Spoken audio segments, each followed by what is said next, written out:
Assalamu alaikum wa rahmatullahi wa barakatuh, my dear sister. So, Alhamdulillah, after some difficulties that you've faced within your family, things seem to have settled down now. You're feeling more stable, and it's looking like the prospect of marriage is getting ever more closer now for you. But you're having some anxieties around the process of getting married and any difficulties that you might face. So, you're about to go off and study now, and you're thinking about waiting until after you finish your studies now to get married.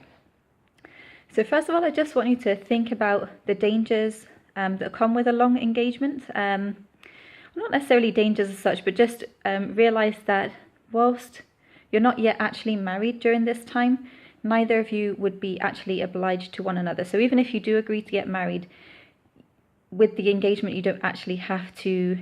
Any one of you could go off and marry someone else during this time. So do be aware of this if this is the route that you do choose to take.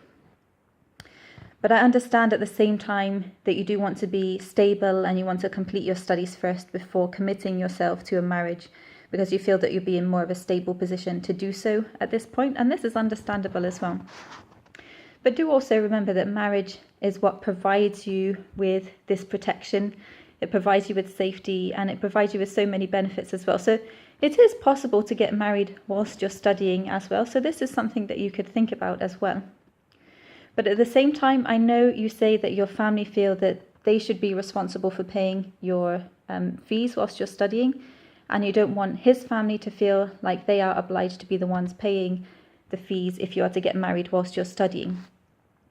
So if you do choose to get married before or whilst you're studying, then maybe this is something that you could discuss with his family ahead of time to really set the boundaries on that before even getting married. So that's one way that you could overcome that and be able to get married ahead of time whilst you're studying, to get the real benefits and protections from marriage if you choose to take this option. Now, you've met with this man several times because your families are actually quite close. So you've seen that he is of good character, but you really want to since now it's getting to the point where you could potentially be marrying him, you do want to kind of go into this a bit more thoroughly and do a more thorough assessment of him. And definitely this is something worth pursuing. So I definitely recommend arranging some kind of meetings between the two families, not even just between the two of you with a mahram. But since the families are close and you are concerned about the difficulties that both families might face when coming together, since the families are so close, then you might arrange meetings between the two families during this time. And I know you say his family are abroad, so this might have to be via Skype or via some kind of online software where you could have some kind of video conference between the two families as well. Let the two families feel involved in it, and that will also help with the anxieties you have of joining together of two families as well. So yes, definitely it's better to meet with him and his family, really to assess his situation, to find out about his relationship with Allah, and to really to be very, very sure that you want to go ahead with this marriage. And like you say, these are the most important features that you want to be looking for: his piety, his righteousness. It's not all about how he looks, his finances and everything like this.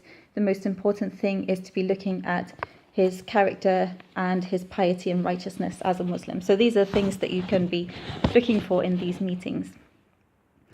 Now, one of the main things that you state is that you're anxious about the coming together of the two families because you've had difficulties previously that have caused you so much anxiety and distress, and you're really frightened that the same could happen again. So two families that are close coming together for the sake of a marriage like this could potentially cause disruption again, and this is what you're anxious about.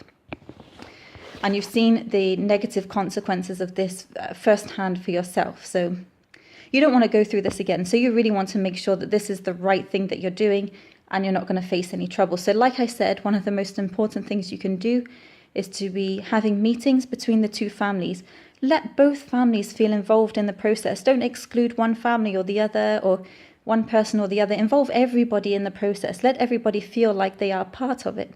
And that will help to bring the two families together as well towards this joyous occasion that would be a marriage.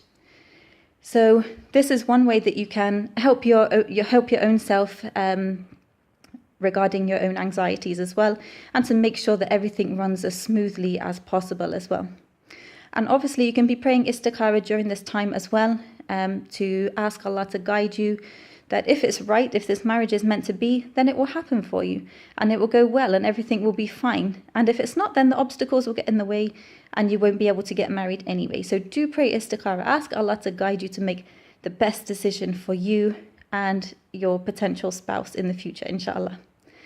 So inshallah, I hope all goes well for you. May Allah grant you a righteous spouse that will be the coolness of your eyes, and that you will be the coolness of his eyes as well, and that your two families will be united in happiness in both this life and the next. Ameen.